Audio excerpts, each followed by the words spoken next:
Assalamualaikum warahmatullahi wabarakatuh. Halo teman-teman, selamat datang di podcast kelompok kami yang membahas sejarah pada masa Presiden Gus Dur. Pada episode kali ini, kami akan membahas kebijakan dan sistem pemerintahan pada masa Presiden Abdurrahman Wahid atau Gus Dur, dengan fokus pada corak demokratis dan pluralis. Perkenalkan, nama saya Fian Saifuliman dan ini rekan saya Muhammad Faizin. Muhammad Musalim. Muhammad Saila. Sebagai pembuka, bagaimana gambaran umum sistem pemerintahan pada masa Gus Dur? Pemerintahan Presiden Abdurrahman Wahid pada periode 1999 sampai 2001 bercorak demokratis dan pluralis. Hal ini terlihat dari upaya Gus Dur membangun pemerintahan yang terbuka, menghargai perbedaan, serta melibatkan sebagai kekuatan politik. Ya, lanjut. Bagaimana bentuk kabinet yang dibentuk oleh Gus Dur? Kabinet yang dibentuk Gus Dur itu namanya Kabinet Persatuan Nasional. Kabinet Persatuan Nasional ini berisi berbagai koalisi partai politik seperti PDIP, PKB, Golkar, terus PPP, dan juga corak TNI dan Polri. Kabinet Persatuan ini dibangun Gus Dur agar menjadi kompromi politik pada masa Indonesia saat pasca reformasi.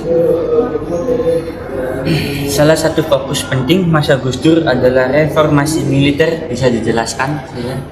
Reformasi militer itu pada masa Gus Dur menunjukkan komitmen yang kuat terhadap supremasi sipil dalam sistem pemerintahan demokratis. Salah satu langkah penting adalah pemisahan TNI dan Polri pada pemerintahan. Jadi TNI sama Polri nggak boleh ikut pemerintahan, bolehnya pertahanan militer gitu. Selain itu, jabatan Menteri Pertahanan diisi oleh sipil. Langkah ini menandai upaya penghapusan dui fungsi ab.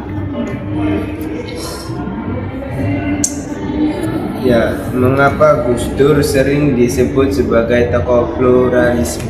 Gus Dur dikenal sebagai tokoh bapak pluralisme karena kebijakannya yang menghormati keberagaman. Salah satunya dalam cabut instruksi Presiden nomor 14 tahun 1967 yang membatasi ekspresi budaya Tionghoa. Selain itu, Gus Dur juga menetapkan Imlek sebagai hari libur fakultatif dan mengakui agama Konghucu. Kebijakan ini memperkuatkan kesetaraan dan kebebasan beragama di Indonesia.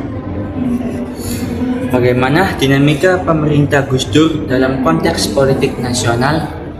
Dalam konteks politik nasional, pemerintahan pada masa Gus Dur berfokus pada penegakan hak asasi manusia dan keberagaman. Namun, dalam praktiknya, sistem demokrasi yang terbuka menghadirkan dinamika politik yang kompleks. Hubungan antara eksekutif dan lembaga legislatif seperti DPR dan MPR menunjukkan bahwa demokrasi berjalan sangat aktif. Perbedaan pandangan politik menjadi bagian dari proses konstitusional dalam sistem pemerintahan pada masa itu. Hal ini menunjukkan mekanisme demokrasi berjalan dan lembaga negara menjalankan tugasnya masing-masing tanpa politik militer. Ya, baik, itu saja yang bisa kami sampaikan. Terima kasih untuk kesempatan waktunya, Alif dan Sailan. Sampai jumpa. Sekian dari podcast kelompok kami. Wabillahi taufiq walhidayah. Wassalamualaikum warahmatullahi wabarakatuh. Nah,